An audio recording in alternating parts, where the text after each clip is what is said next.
بسم الله الرحمن الرحيم. الحمد لله رب العالمين، والصلاة والسلام على سيدنا محمد النبي الأمي الأمين وعلى آله وصحبه أجمعين. Inshallah ta'ala, we are going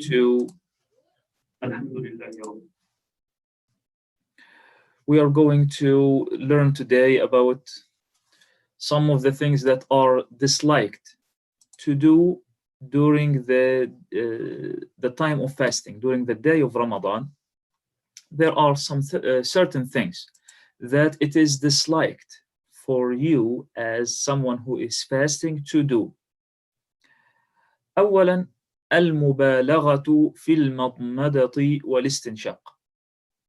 المبالغة في المضمضة والاستنشاق، وذلك لأن النبي صلى الله عليه وسلم قال للرجل: وبالغ في المضمضة والاستنشاق إلا أن تكون صائما. The first thing is to rinse out your mouth or nose excessively. This act is disliked due to the hadith of Nabi sallallahu alayhi wasallam when he said to the man, and rinse out your nose thoroughly except when you are fasting. ثم الأمر الثاني وهو تذوق الطعام بدون حاجة. يكره للمسلم أو للمسلمة تذوق الطعام بدون حاجة لذلك. فالمرأة وهي تطبخ الطعام فلها أن تتذوقه وذلك للحاجة. أحد الناس يعمل طاهي طباخ فله أن يتذوق الطعام وهذا يكون لحاجة. The second disliked thing to do during fasting is tasting food unnecessarily. So if someone is cooking a food, if a lady at home, she's cooking a meal, someone who's a cook, this is his job. So these kinds of people, they have to taste the food, and in this case it is allowed and it is permissible. But on the other hand, if someone is just doing that for unnecessary thing, so in this case it is disliked. Why? Because it may lead to something forbidden, which is swallowing something or eating something. In this case, his or her fasting would be broken. So the dislike things is there because it might lead to break your fast. التقبيل والمداعبة في نهار رمضان. وذكرت عائشة أن النبي صلى الله عليه وسلم كان يقبلها في نهار رمضان. ثم قالت: وأيكم يملك إربه كما كان رسول الله صلى الله عليه وسلم. عائشة رضي الله عنها tells us that kissing during the daytime is disliked because it may lead for the lust to wake up. It might lead for someone to arouse from that. So the Prophet sallallahu alaihi wasallam, as Aisha, may Allah be pleased with her, narrated that the Prophet sallallahu alaihi wasallam would kiss her while he was fasting, or both of them been fasting. And then she said, but who of you would control his desire as the Prophet sallallahu alaihi wasallam? So it is not haram, it is not forbidden. What we say, or the scholars said, that this might be the door will lead to something bigger, which is their relationship. That's why it is disliked. من الأمور التي يكره للصائم فعلها كل ما يضعف البدن ويستطيع هذا الشيء أن ينتظر، مثلا الحجامة، التبرع بالدم بدون ضرورة، فهذه أمور تضعف البدن. هذا الدم الخارج يضعف البدن عن الصيام. فعند ذلك يكره إلا أن يكون لضرورة. يعني مثلا أحد من الناس قرر أن النهاردة كان في يوم في رمضان وقرر أن يذهب للتبرع بالدم، نقول له هل هذا لضرورة؟ هل في أحد الناس أنت تعرفه أو لا تعرفه، واحد من الناس محتاج نقل دم ضروري أو لا؟ هيقول لا. في هذه الحالة يكون التبرع بالدم مكروه.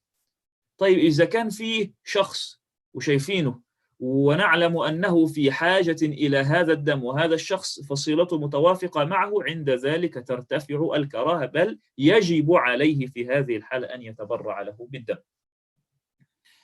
From the things that is disliked is to do anything that would weaken the body, such as cupping, such as donating blood.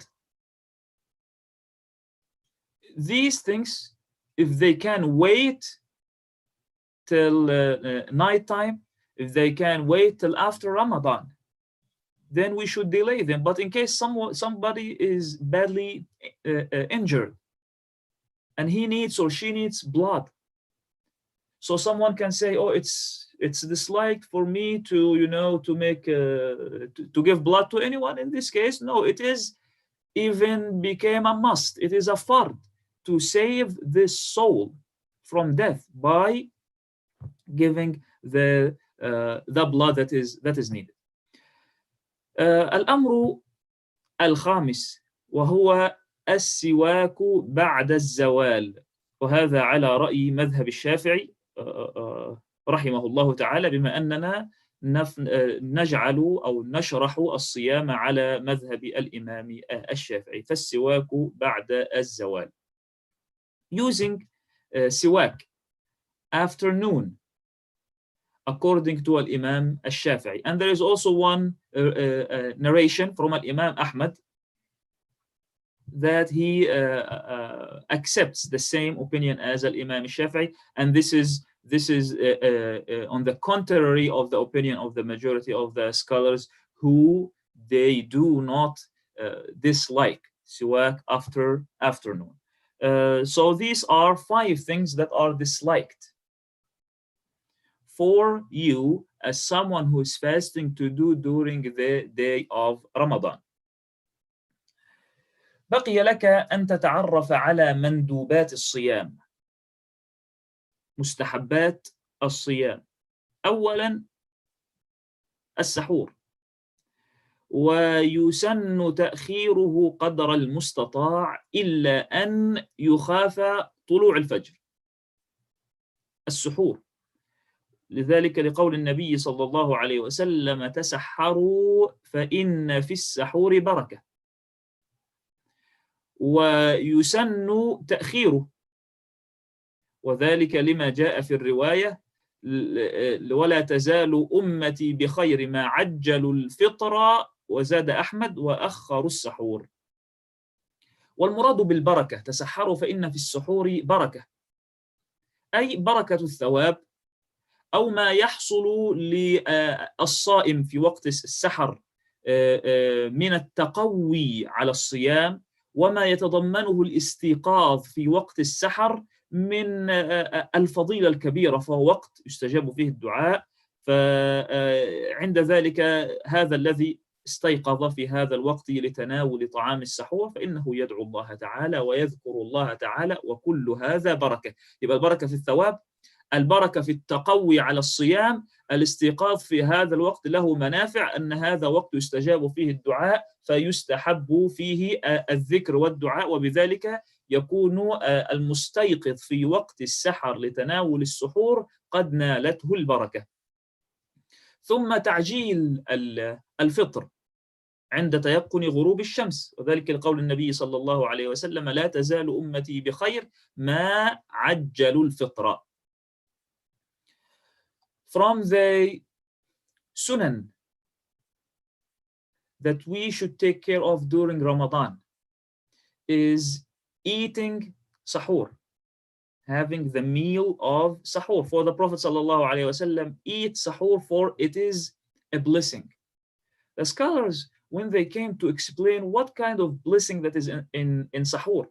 So some of them said that it is a recommended act, and Allah subhanahu wa ta'ala rewards for you when you eat sahur. There is another explanation which says the blessing in that is that it strengthens the one who is fasting. It gives you power to be able to fast during the day. And also it has another benefit, it has another blessing. When you wake up for the time of sahar, which is the last third of the night before fajr, this is a time of acceptance of the dua. Allah subhanahu wa ta'ala accepts the dua. This is a good time. So when you wake up and you have the intention for fasting, and when you remember Allah subhanahu wa ta'ala, when you say Bismillah before you eat, when you say Alhamdulillah, so there is a kind of dhikr and dua that you are making during this blessed time. So all of these are benefits that when you wake up for sahur, you are attaining. And this is the saying of the Prophet sallallahu alaihi wasallam when he said there is a blessing, or there are blessings in sahur. Then to ta'jilu al-fitr is to hasten to iftar, to break fast. Before that, delaying sahur. It is better to delay your sahur as much as you can to be closer to the dawn. So you do it as much as you can close to the fajr or before fajr. Then hastening to break your fast. The Prophet ﷺ said, people will remain good and prosperous as long as they hasten to break their fast. So doing your best to rush to making iftar. Some people, they just intentionally delaying their iftar to break their fast. They think this is better. No, it is disliked to do that. The good thing is once the adhan is there, once it says Allahu Akbar, now you are allowed to break your fast. And this is going to lead us to the third thing, which is al-iftaru ala tamr, is to break your fasting on dates, and to be an odd number, 1, 3, 5. This is how the Prophet ﷺ used to break his fast. He would eat dates, and then he would drink water. If there is no dates, then you can drink water or anything sweet. Some of the scholars said anything that is sweet, as the dates are. Then الذكر عند الإفطار اللهم لك صمت وعلى رزقك أفطرت وعليك توكلت وبك آمنت ذهب الظمأ وابتلت العروق وثبت الأجر إن شاء الله. Dhikr by the time of breaking fast. This is a good time. The Prophet ﷺ said one of the times that the dua is most likely to be accepted is the time when you are about to break your fast. So it is good to learn the dhikr that the Prophet ﷺ said, Allahumma laka sumt, oh Allah, I fasted only for your sake. Wa ala rizqika aftart, and I'm breaking my fasting on the sustenance that you gave me. Wa alayka tawakkalt, and I'm depending on you. Wa bika amant, and I am believing in you. ذهب الظمأ, thirst has gone. وابتلت العروق, the veins are wet. وثبت الأجر إن شاء الله, and the reward is going to be fixed and saved for you, for me to have it on the day of judgment. ثم كف اللسان عن فضول الكلام.